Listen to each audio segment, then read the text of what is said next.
My husband left me for a younger woman. But when I didn't beg him to stay, his ego crumbled, and I took back the life he tried to ruin. Now we've been married for 10 years, together for 15, and we've got 2 boys, Owen and Logan, 12 and 11. So this wasn't just some casual breakup, you know. This was the end of our family, our marriage, everything. And the crazy part is, I didn't even feel that heartbroken about it. Like, yeah, I was hurt, but the relief I felt almost overpowered that. I guess I was waiting for this to happen for a long time. We hadn't been happy for a few years now. We were living more like roommates than a married couple, only talking about the kids or what groceries we needed. Honestly, the only time we really acted like we were still married was in the bedroom, and even that had been kind of, well, not great for a while. But still, hearing him actually say it out loud, that he was leaving me for someone else, it hit different. I felt like, okay, so that's it then. I was relieved that at least one of us had the guts to call it quits, but at the same time I was wondering, why now? Why couldn't we have just, I don't know, tried a little harder? So Daniel's sitting there explaining how it's all going to go down. He's already found some 1-bedroom apartment and says he'll move out until we can figure out what to do with the house, the kids, all that. He's talking like he's got it all planned out, while I'm just sitting there not saying much, just nodding along. Honestly, it felt like I was floating outside my body, just watching this whole thing unfold like it wasn't even happening to me. You ever feel that? Like, this can't be your life. It's too ridiculous to be real. Anyway, once he finishes, I realize I'm already an hour late for the work event. So I grab my phone to order an Uber, not wanting to deal with any more of this nonsense. While I'm waiting outside for my ride, I get a text from Mark, one of my coworkers, asking why I'm so late. Without thinking much of it, I text back something like, "Oh, Mark, you don't even know the half of it. My husband just dumped me, so I'm free now, haha." But guess what? I didn't send that text to Mark. I sent it to Daniel. Yep, and of course, the second I realized it was too late to take back. Hebrewy now. You'd think Daniel wouldn't care, right? Like he's leaving me for some younger woman. Why would he give a damn about what I think? But no, that text set him off. He storms out of the house, furious, accusing me of being heartless, like I'm the villain here. "How can you joke about something like that?" he yells. And I'm just standing there like, dude, you literally just told me you're leaving me for someone else. What do you expect me to do, beg you to stay? I tried explaining that it was just a stupid text, part of this inside joke we've got going at work. I mentioned how a bunch of my CO workers have been splitting up recently, so we've been joking about how our department is cursed, like whoever works there is doomed to get divorced. But did he care? Nope. He was too pissed about the fact that I wasn't falling apart the way he probably expected me to. It's like he wanted me to beg or cry or something, but I was just done. And honestly, I think that's what pissed him off the most, that I wasn't falling apart over him leaving. So now, instead of sticking to his grand plan of moving out, Daniel decides he's going to stay. Suddenly, he's not so sure about the divorce. He's going back on everything he just told me, and instead of having a rational conversation like adults, he starts ignoring me, giving me the silent treatment. Anytime I ask him about his plans, like when he's moving out, he just brushes me off or straight up doesn't answer. One day, in one of the few conversations we actually had, he says something about how he was going to be generous with me during the divorce. But now, because of that stupid text, he's going to take me for everything I've got. I'm not even kidding. He really thought that text was some kind of betrayal. I just looked at him and said, "You can't take what I don't care about. All I want is my freedom." And that's when he lost it. He slapped me right across the face, hard. Burke. I never ever thought he'd do something like that. In all our years together, he'd never laid a hand on me. I was in shock. It wasn't even the pain that got me, though it was the fact that he did it. Daniel, the man I trusted with my life for over a decade, the man who was the father of my kids, and the weirdest part, later that night I heard him crying in the bathroom, like he was the one who was hurt. I couldn't wrap my head around it. How do you go from slapping your wife to crying like you're the victim? I'm 42, Daniel's 45, we've got 2 boys who have no idea what's going on. I moved into the living room because I couldn't stand to sleep next to him after that. but of course he's acting like I'm the one who's done something wrong. He's refusing to move out, dragging his feet on the divorce, and now he's talking about taking the house, the kids, everything. All because I didn't cry when he told me he was leaving. At this point, I'm just waiting it out. I've already got a lawyer, and I'm documenting everything. I didn't think it would get this bad, but here we are.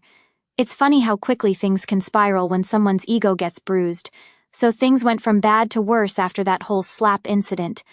I guess I thought, okay, this is rock bottom, but no, Daniel found a way to make everything even worse.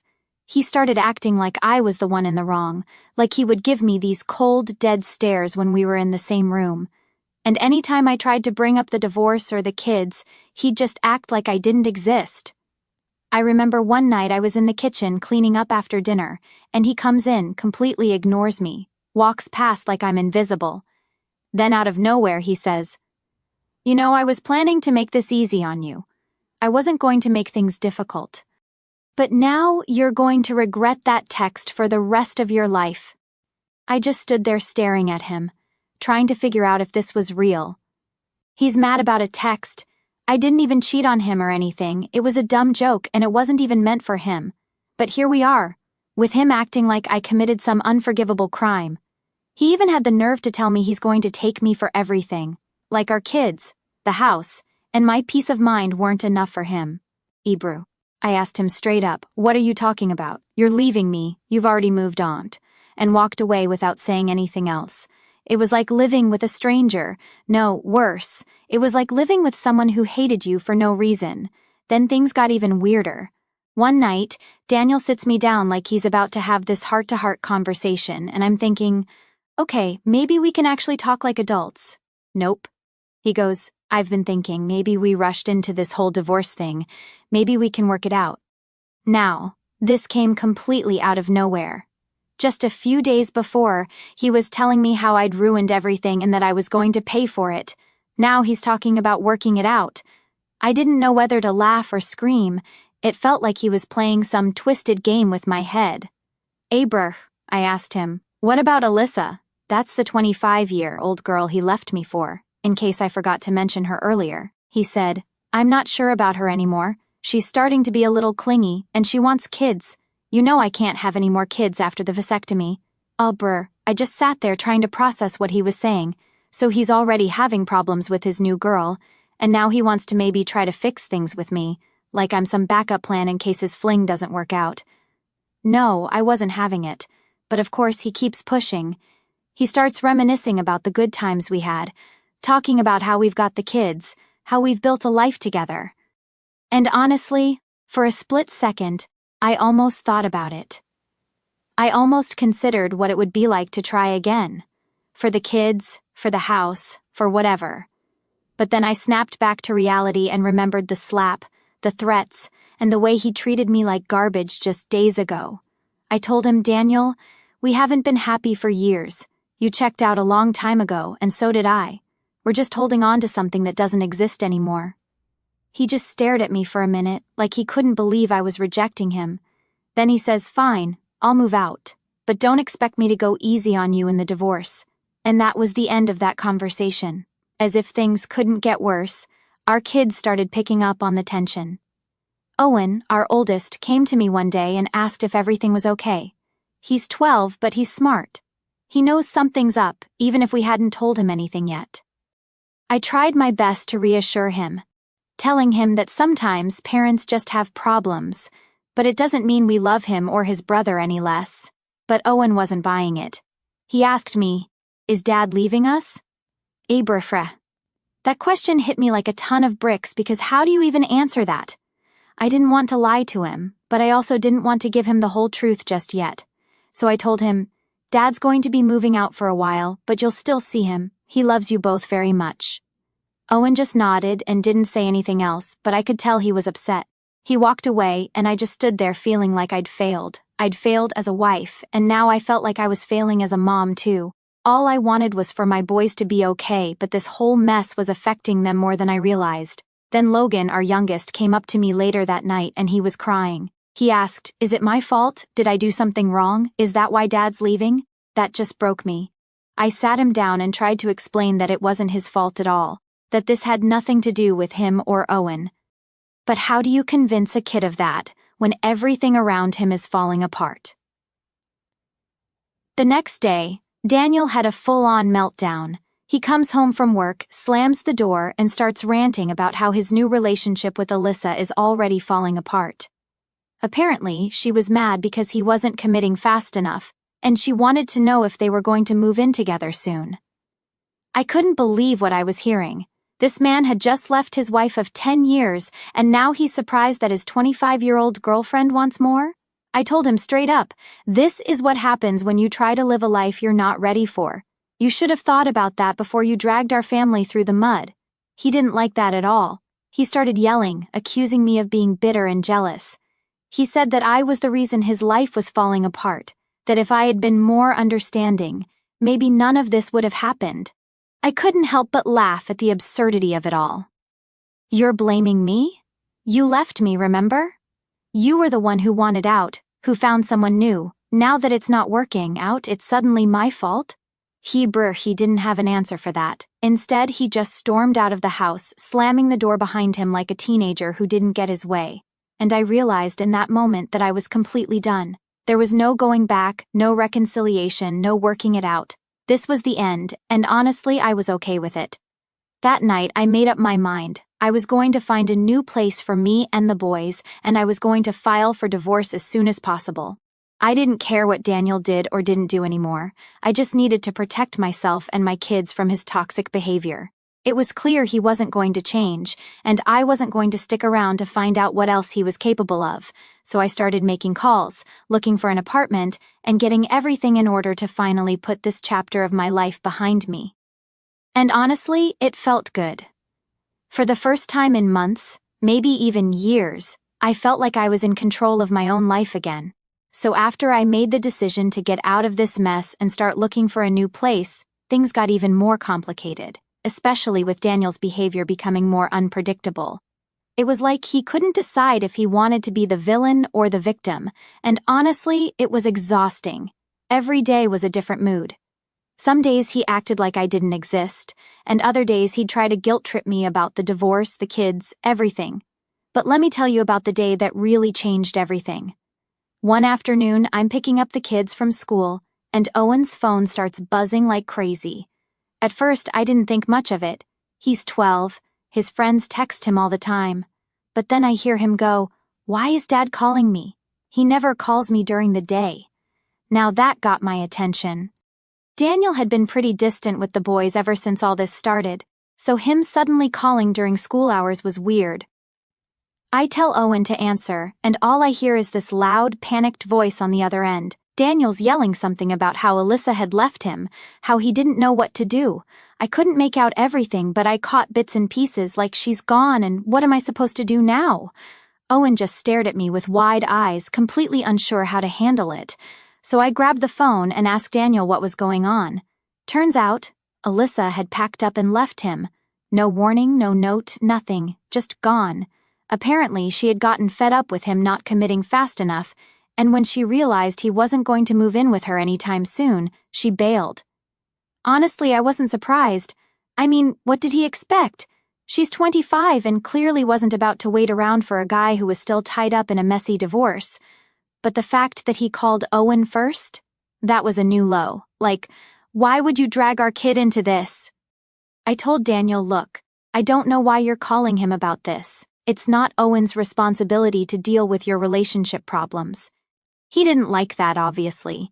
He just kept going on about how Alyssa was the best thing that happened to him, how he didn't know how to handle it, and how I wouldn't understand. Yeah, I wouldn't understand being left. The irony was wild. Eber. After that phone call, Daniel went full victim mode. He started acting all pitiful around the house, moping like a teenager who just got dumped for the first time. But the worst part? He started trying to use the boys to get sympathy from me. I don't know if he thought I'd magically forgive him because he was sad, but it wasn't working. I was done and nothing was going to change that. Ebro. One night, after putting the boys to bed, Daniel sat down across from me at the dining table and started with, "I'm really struggling, you know." I could tell where this was going, but I just let him talk. He went on about how hard things had been since Alyssa left, how he was trying to make sense of everything. And then he hit me with this: maybe we could try again. For the boys. For the boys, of course. He brought them into it. I couldn't believe it. It was like he forgot everything that had happened between us. Like the slap, the threats, the fact that he was the one who decided to leave me in the first place. I stared at him for a second, just trying to process how he thought this was going to work. No, Daniel, I said. We're not getting back together. You made your choice and we're sticking to it. This isn't about the boys, it's about you trying to fix something that's broken beyond repair. Iberkey didn't take that well. He slammed his fist on the table and got up, pacing around the room. So what, you're just going to throw everything away? We've got a family, for God's sake. I'm not throwing anything away, I said, trying to keep my voice calm even though I was boiling inside. You did that when you decided to leave for someone else. This is the consequence of your actions, not mine. He stormed out of the room after that, but the damage was done. I knew he wasn't going to stop trying to manipulate the situation, and I had to protect myself and the boys from his chaos. The breaking point came a few days later.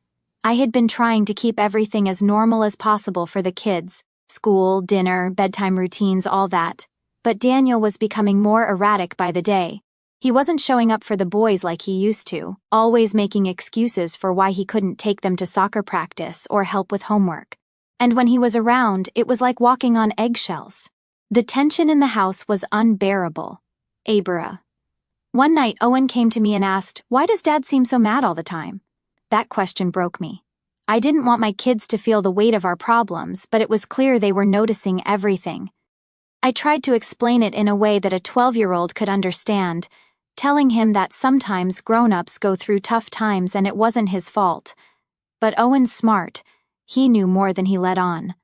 A couple of days later, Daniel was supposed to pick the boys up from school, but he didn't show. No call, no text, nothing. I ended up leaving work early to grab them, and when I got home, Daniel was just sitting on the couch, staring at the TV like nothing had happened. I asked him why he didn't pick up the kids, and he just shrugged. Brooke, I lost it. Are you serious, Daniel? You didn't even have the decency to call? The boys were waiting for you. He barely looked up from the TV and said, "I forgot. It's not a big deal. Not a big deal." That was it. I couldn't handle it anymore. I realized then that I wasn't just done with the marriage. I was done with him as a person. This wasn't the man I married, and there was no going back from here. At night, after the boys were in bed, I made a decision. I was done waiting for him to figure his life out. I'd already found an apartment, and it was going to be available in a couple of weeks. I didn't care if Daniel tried to make things harder for me. I was going to get out, with or without his cooperation. I started packing the things I needed, slowly at first, just the essentials. I didn't want to tip him off too early, but I knew the moment was coming where I'd have to tell him I was leaving, and I had to be ready. The hardest part was knowing I'd have to break the news to the boys. I didn't want them to feel like I was taking them away from their dad, but still, staying in that house wasn't healthy for anyone. So I started preparing for that conversation too, trying to figure out how to explain it without making Daniel the bad guy. Even though he was the bad guy in this situation, I didn't want the boys to hate him. They needed to love their dad, even if he was making a mess of everything. But one thing was for sure, I was getting out. I wasn't waiting for another slap, another threat, or another guilt trip. This was the beginning of the end, and I was ready for it. After making the decision to leave and finding a new place, I had a bit of a plan going. But of course, Daniel wasn't making things easy. I knew he'd flip when I told him I was moving out with the kids, but I had no idea just how bad things were going to get. So I waited until the apartment was ready to go before bringing it up. I figured it would be better to have everything set in stone so he couldn't try and sabotage my plans. I sat him down one evening after the boys had gone to bed. I wanted to make it as civil as possible, like no drama, no yelling, just an adult conversation. But let's be real, that's not how things work with Daniel anymore. Burke, I started with, "Daniel, I found a place. The kids and I are moving out in 2 weeks. Straight to the point, no beating around the bush." He didn't say anything at first, just stared at me like I just told him I was taking the kids to Mars or something. Then he stood up, paced around the room a bit, and finally blurted out, "You're not taking my kids away from me." Now mind you, this is the same guy who couldn't even be bothered to pick them up from school half the time. But now suddenly they're his kids, and I'm the villain for trying to leave a situation that's been toxic for months. I tried to keep calm though. I told him, Daniel, I'm not taking them away from you, you'll still see them. But this environment isn't good for any of us anymore. He didn't want to hear it. He started accusing me of brainwashing the boys, turning them against him. And that's when things started getting heated. He was pacing back and forth, raising his voice, throwing every accusation he could think of at me. He even brought up that stupid text again, the one I accidentally sent him instead of Mark. Like, dude, really? We're still on that? At some point I realized talking to him was like talking to a wall. He wasn't interested in actually having a conversation. He just wanted to make me feel guilty for moving on. So I stopped responding and just let him vent. He stormed out of the house after that, slamming the door behind him. I knew that was just the beginning of what he was going to do next. Over the next few days, things got ugly. Daniel started throwing legal threats at me, saying he was going to fight me for full custody. He even told the boys that I was taking them away from their dad, which of course confused and upset them. I had to sit Owen and Logan down and explain that I wasn't taking them away, that they would still see their dad. But we just couldn't all live together anymore. Owen, being the older one, tried to put on a brave face, but I could tell he was struggling. He asked me, "Does Dad hate you now?" And I didn't even know how to answer that. It sure felt like Daniel hated me, but I couldn't tell the boys that. Instead, I told him, "No, your dad and I just have different ideas about what's best for the family right now." It was the best I could do without making it sound like their dad was losing it. Meanwhile, Logan was having a harder time. He's always been more sensitive, and the idea of leaving the only home he's ever known was freaking him out. He asked me, "If we move, will Dad come too?" That one hit hard. I had to explain again that Dad would still be around, just not living with us, and I could see the confusion on his face. This was the part I dreaded the most, the impact it was having on the kids. 2 weeks later, I finally moved into the new apartment with the boys. It wasn't huge, but it was ours, and that was all that mattered. The first night there, after putting the boys to bed, I sat down in the empty living room and just breathed. For the first time in what felt like forever, I didn't have to deal with Daniel's constant mood swings or the tension that had been hanging over the house like a storm cloud. It was quiet, and that quiet felt like freedom. Of course, that peace didn't last long. The next morning, I got a call from Daniel. He was completely losing it on the phone, telling me I had ruined everything and that the boys were going to hate me for breaking up the family. I just listened, letting him rant, but what came next caught me off guard. "I'm bringing Alyssa back," he said. "She's going to move in and the boys will see what a real family looks like." I almost dropped the phone. Alyssa, the girl who left him because he wouldn't commit, was somehow back in the picture now. I didn't know whether to laugh or cry at the absurdity of it. I told him, "Daniel, you can't just bring someone into the boys' lives like that. They're already going through enough." But he didn't care. In his mind, this was his way of fixing things. He thought that bringing Alyssa back would somehow make him look like the good guy, like he was rebuilding the family, even though it was all a complete mess. I hung up knowing that this wasn't the last time I'd have to deal with his nonsense. A couple of days later, the boys went to spend the weekend with Daniel, and sure enough, Alyssa was there. When they came back, Owen was quiet, and Logan seemed confused. Owen, being older, understood what was happening and he didn't like it. He told me, "Dad's trying too hard. He acts like everything's fine, but it's not." Logan, on the other hand, was more innocent about it. He asked, "Is Alyssa going to be our new mom?" That question hit me like a punch to the gut, but I kept my cool. I told him, "No, sweetie, you only have one mom. Alyssa is just Dad's friend." But I knew that wasn't enough. Daniel was pushing Alyssa into their lives way too fast, trying to replace me, and it wasn't fair to the boys. I could see it in their eyes. They were confused, hurt, and unsure of what was happening, and I hated that they were stuck in the middle of all this. The final straw came a few weeks later. Daniel called me again, ranting about something, and then he said, "I'm going to fight you for full custody. The boys deserve to be with me. You're unstable." Unstable. He called me unstable, the man who couldn't keep his relationship with a 25-year-old together, who couldn't pick his kids up from school, and who slapped me during an argument. was calling me unstable. That's when I knew I had to fight back. I couldn't let him drag me through the mud and confuse the boys any longer. I called my lawyer that night and told him to prepare for the worst, because Daniel was clearly not going to play fair. This wasn't just about me anymore. It was about protecting the boys from the chaos their father was creating, and if that meant going to court and fighting tooth and nail, then so be it. I wasn't going to let him mess up their lives just because he couldn't handle his own. That's when everything changed. Things got pretty wild after Daniel dropped that I'm going for full custody bomb on me. I knew he wasn't going to make this easy, but I didn't expect him to go that far. It was like everything was a game to him. One minute he's begging for us to get back together, and the next he's threatening to take the boys away from me. Honestly, at that point I was just exhausted, but I couldn't let him win.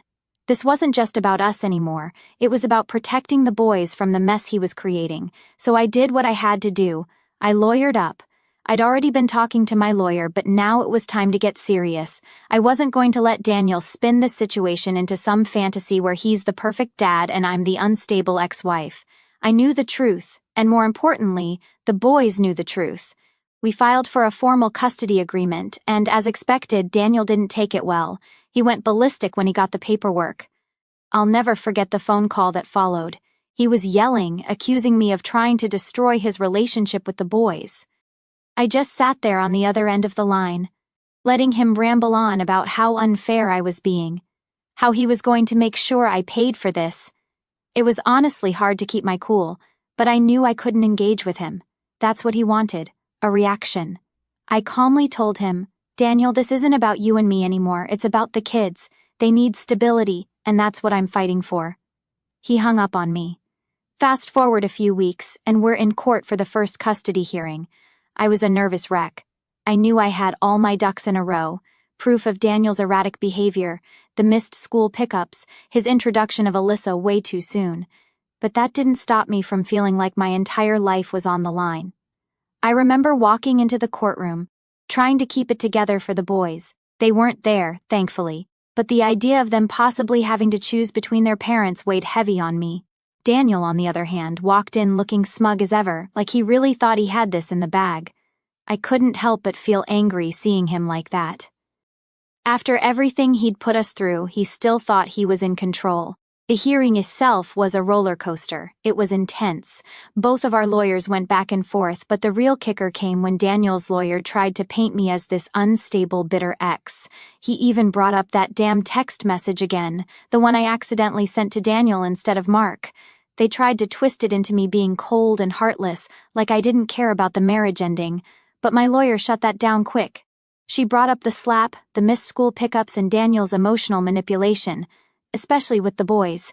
She even had texts from Owen that showed how confused and hurt he was by Daniel's behavior. It wasn't just about me anymore.